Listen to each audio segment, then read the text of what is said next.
Hello and welcome to the Cryptocurrency News Channel. Today we're going to talk about IOTA, and IOTA 2.0, which is the truly decentralized version of IOTA. And we're going to talk first about a recent upgrade that they're doing, which is not the decentralized version. This is Crystallis or IOTA 1.5. 2.0 is going to be the fully decentralized version, but they're launching 1.5 right now, and then we'll have the three steps in 2.0. So IOTA revs its engines for mainnet upgrade launch. Crystallis is barely a week away from going live. This is from August 10th. So essentially it's going to go live this weekend. Well, Monday, basically. The IOTA network is preparing to launch the first phase of Crystallis, also known as IOTA 1.5, on its mainnet sometime next week.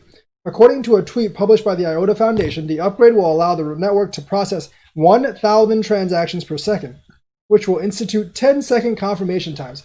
In June, the foundation also released the latest version of its node software, Hornet. This paved the way for IOTA 1.5 following a community-driven stress test, which resulted in a stable network with more than 150 nodes. Testing showed that the upgraded network consumed 10 times less memory than IOTA's previous node software. In May, a decentralized social media team called Society2 began work on an IOTA-based DSM framework.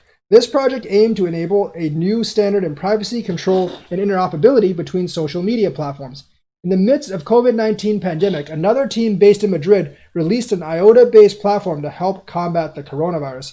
So they're launching 1.5 or Hornet basically on Monday, and it's already been through a stress test. But that is actually not IOTA's decentralized network. That is actually 2.0.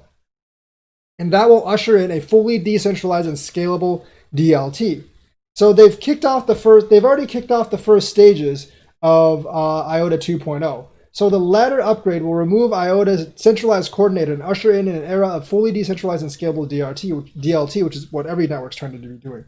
IOTA 2.0 will be carried out in 3 phases, and they're all having to do with bees and honey. So the 3 phases are called pollen, nectar, and honey.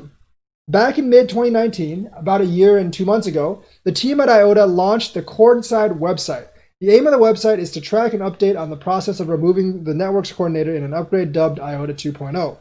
This move will allow IOTA to migrate fully to a fully decentralized and scalable DLT. The IOTA coordinator is a centerpiece of the network and performs the task of signing transactions on the network. By doing so, the coordinator provides reference points or milestones to avoid instances of double spending. Basically, the IOTA coordinator provides security given the risk of dishonest actors whose main aim is to attack DLT networks. Given the enormity of the task to remove the coordinator, which is the centerpiece of the IOTA network, the team at IOTA has broken down the process into 3 phases. These 3 phases will mark significant milestones and testnet releases leading up to the completion of IOTA 2.0. The team at IOTA decided to name these 3 stages after 3 major steps in the creation of honey: pollen, nectar, and honey. Each step of the process to migrate to IOTA 2.0 has been defined as follows. Pollen, the first official testnet of the IOTA 2.0 network. The pollen network will primarily be a research testbed for the foundation, community, and external researchers to validate concepts from a Coincide white papers and simulate certain attack vectors. During this active research phase, so this is pollen, much of the Coincide specifications will be fully finalized, giving us the final blueprint of IOTA 2.0. And Nectar, this is expected in the second half of 2020. Nectar will be a full implementation of our Coincide modules on an incentivized testnet. The goal of this network is to test for any bugs or issues that need to be fixed before the final release of the mainnet. As the name already mentions, participants in this network will be incentivized with progressively increasing rewards to find bugs or attack vectors. So Nectar is going to be a full implementation of the modules, and that's going to be to test for bugs and issues. There's probably going to be bounties here, so if you're interested in that, follow with Nectar. And this is going to be second half of 2020, which is basically right now. Honey is the final release of candidate for IOTA 2.0.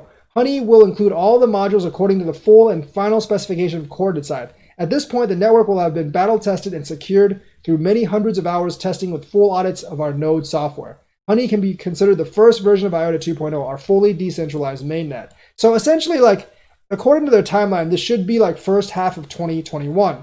So with the current progress, this was just written a few days ago, I believe. At the time of the writing, the team at IOTA has recently published an update on the progress of Pollen, which is in which they currently stated the following. So pollen is the first step, and that's already probably been completed.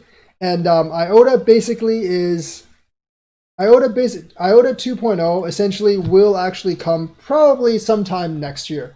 I'm hoping the first half of next year, but I can give them some leeway for the second half of next year. I'll definitely be looking at some of the nectar stuff, which means that for bounties and stuff, if anyone's actually interested. So that is IOTA's implementation of 2.0, getting rid of coincide. And IOTA, I think once they get rid of coincide, they will probably pump, and I can see them rising in the crypto rankings come next year, because they do have a lot of research partnerships and a lot of actual partnerships. So they should be like a pretty good project. So that is the news for today. Let me know what you think. Like and subscribe and hit that bell notifications button. Thank you and have a nice day.